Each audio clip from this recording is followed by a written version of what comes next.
You're watching Euronews now. I'm Rome Zaidi, and these are our top stories this hour. Russia and Ukraine are poised to sign a deal to allow the flow of grain and fertilizers through the Black Sea.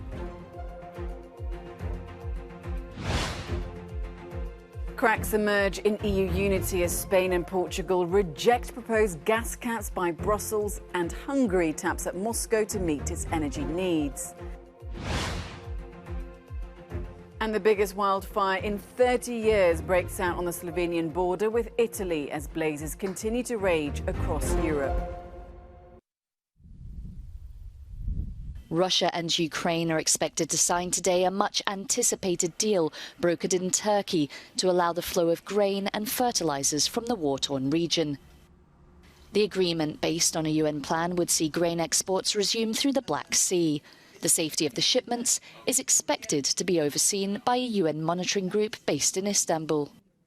What we're trying to do is have an agreement that would allow for Ukrainian and Russian food and fertilizer to reach global markets.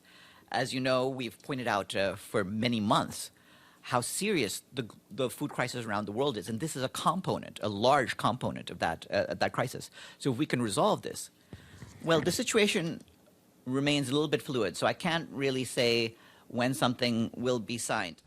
However, some sides remain skeptical over Russia's commitment to the deal. The fact is that to date, Russia has weaponized food during this conflict. They have destroyed agricultural facilities. They prevented millions of tons of Ukrainian grain from getting to those who need it.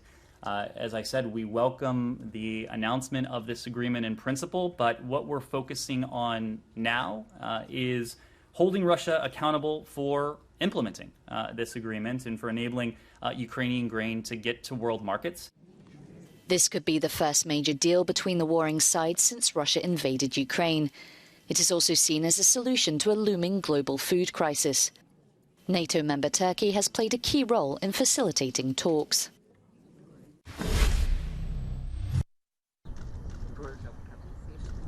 Spain and Portugal say they will reject a 15% cut in gas consumption proposed by Brussels, with Greece also following suit. The measure was announced on Wednesday by the European Commission President Ursula von der Leyen during the Commission's campaign on its emergency plan to reduce energy demand. Portugal considers Brussels' proposal as unsustainable. Speaking to national media, Portugal's Secretary of State for the Environment and Energy said that a 15% cut in gas consumption would virtually force the country to be without electricity. For João Galamba, Brussels has not taken into account the needs of the Iberian Peninsula, where drought has led to an increase in the consumption of gas and electricity.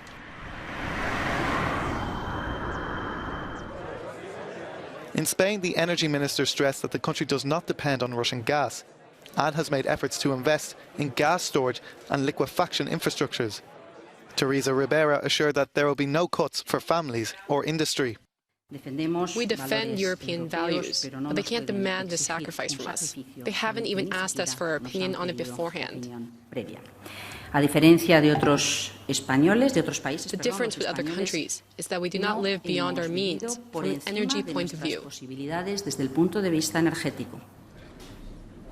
While presenting the plan for the reduction of gas consumption in the EU, von der Leyen asked for the cooperation and solidarity of all member states, regardless of their dependency on Russian gas. For the time being, the 15% reduction in gas consumption is voluntary, but it will become compulsory in the event of an emergency. And this is a likely scenario.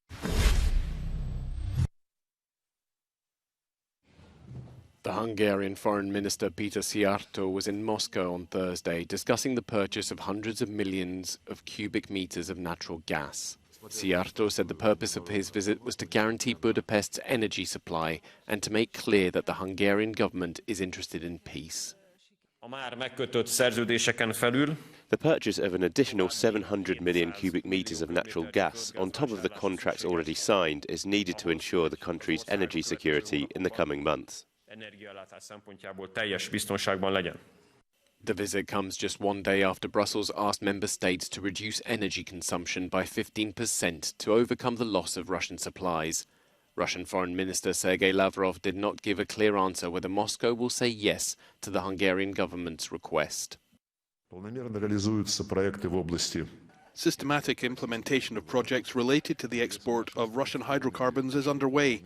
The implementation of long-term contracts concluded last year for natural gas exports from Russia to Hungary is fully in the interests of our countries. Today, our colleagues have reported the Hungarian government's interest in purchasing additional gas this year. We will consider this request without delay. According to the IMF, Hungarian and German economies are the most vulnerable when it comes to Russian gas supplies in Europe. The shortfall in deliveries could cause a drop in GDP of more than 6% in Hungary.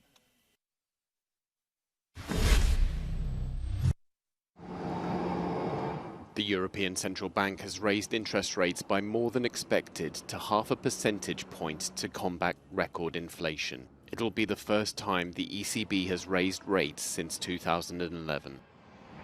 The impact of that increase sent Europe into a debt crisis. The then ECB President Mario Draghi salvaged the euro from plunging, saying they would do whatever it takes. 11 years later, similar urgency is now expected from ECB President Christine Lagarde. With the European Union facing political instability and a soaring energy crisis, investors are well and truly sceptical. Last week, the euro plunged against the US dollar, achieving parity for the first time in 20 years. Economists believe the ECB is being too timid in its efforts to tackle inflation rates, with 9 EU countries hitting double figures for the month of June. Italy will hold a general election on September 25th following the resignation of Prime Minister Mario Draghi and the dissolution of Parliament. So who are the runners and the riders? Well, let's bring in Giovanni Orsina, Dean at the Luis School of Government. Good to have you on the programme. So Mario Draghi, he was seen as the safe pair of hands, the man to steer Italy through economic turbulence and a cost of living crisis. Are fresh elections really the best approach to the current state of instability? The short answer is no. I would have preferred to have the legislature and in its natural moment, we would be in the early months of 2023. That being said, the political situation was already very deteriorated. So even though Draghi was able to stay there, it wouldn't have been able to do very many things. So I would say I would have preferred not to have an early dissolution. I don't think an early dissolution is a catastrophe. I think the country can manage that. And at any rate, this government was bound to be a weak government if it survived. If Italy doesn't want a technocrat, who does it want? An anti-establishment party? I mean, talk us through who you think could potentially be the front runners. Well, in this very moment, I think that the chances that the right-wing coalition prevails in the elections are very high. And this is because basically this is the only coalition standing at the moment, given that the other coalition was based on the Partito Democratico and the Five Star Movement, but they actually divided on whether to vote for Draghi or not. The Partito Democratico is the party of loyalty to Draghi, whereas the Five Star Movement is the party that opened up the crisis. The situation is extremely fragmented, and the only bloc that seems able to pull itself together is the center-right. Given that there is a majoritarian element in the election, this gives that bloc the greatest chances to prevail over the election. Of course, that being said, from now to the end of September, anything can happen, but the probabilities at the moment are in favor of the right-wing coalition.